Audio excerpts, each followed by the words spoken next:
আজকের জনসভা একটু ব্যতিক্রম জনসভা। আজকের জনসভায় আগামী সংসদ নির্বাচনে কসবা আখাউড়ার ভাগ্য নির্ধারণের জনসভা। আমরা কসবা আখাউড়া উপজেলার 6 জন প্রার্থী আজকে একই মঞ্চে উপস্থিত হয়েছে। আমরা আপনাদের সন্তান, আপনাদের ভাই, কসবা আখাউড়া মাটি ফুটা মানুষ। আমরা আমাদের মধ্যে আছেন জনাব মুশফিকুর রহমান সাহেব, আমাদের মধ্যে আছেন আখাউড়া উপজেলার সাবেক সভাপতি, সাবেক উপজেলা চেয়ারম্যান জনাব ইঞ্জিনিয়ার মুস্তাফউদ্দিন সাহেব। আমাদের মধ্যে আজকে আছেন আখাউড়া উপজেলার কৃতি সন্তান, আমাদের ব্রাহ্মণবাড়িয়া জেলার সাবেক সহসভাপতি এবং কৃষক দলের সাবেক সহসভাপতি জনাব নাসির উদ্দিন হাজারি সাহেব।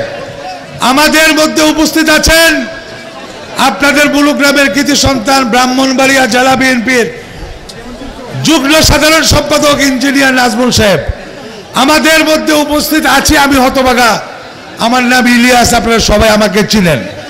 আমাদের মধ্যে উপস্থিত আছেন প্রার্থী হিসেবে আগামী নির্বাচনের জনাব আবুল মনসুর মিশন, ব্রাহ্মণবাড়িয়া জেলা বিএনপির সাংগঠনিক সম্পাদক। আমি এতক্ষণ যাদের পরিচয় দিলাম তাদেরকে আপনারা চিনেন কিনা বলেন ভাই? তাদের বাড়ি কি কসবা আখাউড়া উপজেলা নাকি বাইরে? তাদের সাথে আপনাদের সম্পর্ক আছে না নাই? আছে। কিন্তু আমরা কিছুদিন যাবৎ লক্ষ্য করছি আমাদের কসবা আখাউড়া উপজেলা বিএনপির নামে তথাকথিত আওয়ামী লীগের এক নেতা, যার বাড়ি ব্রাহ্মণবাড়িয়া সদরে, যে কসবা আখাউড়া ভোটার না, সেই ভদ্রলোক মিথ্যার বুলি জুড়িয়ে সে কসবা আখাউড়াতে এমপি হওয়ার স্বপ্ন দেখতেছে এবং মানুষকে বিভ্রান্ত করতেছে।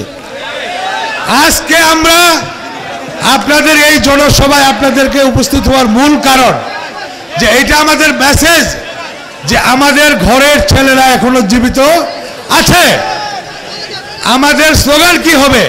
যে আমরা ঘরের ছেলেকে আমরা ঘরে এমপি বানাবো, নাকি ভাই? আমি সেই জন্য আজকের এই জনসভা থেকে আমার মাননীয় ভারপ্রাপ্ত চেয়ারম্যান, দলের ঊর্ধ্বতন নেতৃবৃন্দ যারা আছেন তাদের কাছে অনুরোধ করে বলছি, আমরা ইতিমধ্যে আমাদের এমপি জনাব মুশফিকুর রহমান সাহেব মাননীয় ভারপ্রাপ্ত চেয়ারম্যানকে বারবার বলেছে যে কসবা আখাউড়ার কোনো লোক ব্যতীত বহিরাগত কোনো লোককে যেন নমিনেশন না দেওয়া হয়। যদি দেওয়া হয় তাকে কেউ ভোট দিবে না।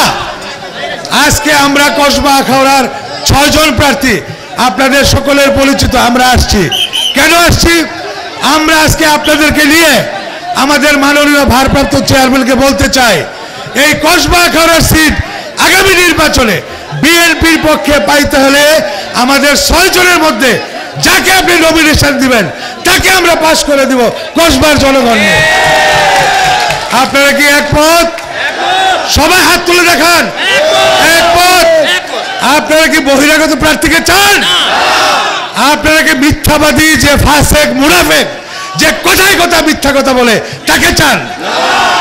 আজকের এই জনসভা থেকে আমরা মাননীয় ভারপ্রাপ্ত চেয়ারম্যান সহ সকলকে কসবা আখাউড়ার নেতৃবৃন্দকে নিয়ে আহ্বান জানাই, আমরা ইনশাল্লাহ আগামী দিনে আমাদের এই 6 জনের মধ্যে যাকে আমাদের ভারপ্রাপ্ত চেয়ারম্যান মহোদয় মনোনয়ন দিবে, আপনাদের সকলকে নিয়ে তাকে আমরা নির্বাচিত করব।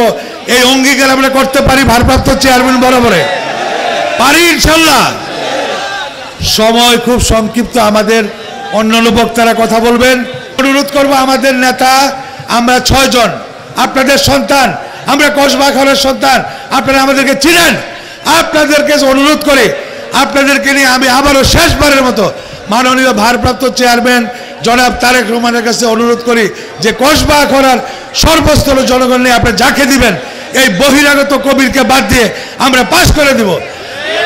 আপনার কাছে মাননীয় ভারপ্রাপ্ত চেয়ারম্যান সবিনয় অনুরোধ, আমরা 70 বছর আওয়ামী লীগের নির্যাতন সহ্য করেছি। কবিরকে নমিনেশন দিয়ে আমাদেরকে আর যন্ত্রণা না দেওয়ার জন্য আপনার কাছে বিশেষভাবে অনুরোধ করে আমার বক্তব্য শেষ করলাম। আসসালামু আলাইকুম।